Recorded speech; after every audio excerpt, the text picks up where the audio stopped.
Queridos amigos, colaboradores y amantes de la causa, es un verdadero honor darles la bienvenida a esta cena de gala organizada por Fundación Lepage, patronato del Centro Estatal de Cancerología.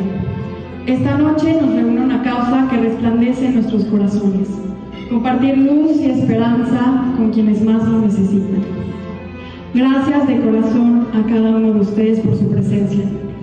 Unidos podemos transformar vidas. Porque desde hace 19 años, mamá, has dedicado tu vida a esta causa, con una pasión y una fortaleza que me inspiran profundamente. Tu compromiso por los niños y las familias que enfrentan el cáncer no conoce límites. He visto cómo transformas el dolor en esperanza, cómo conviertes los obstáculos en oportunidades.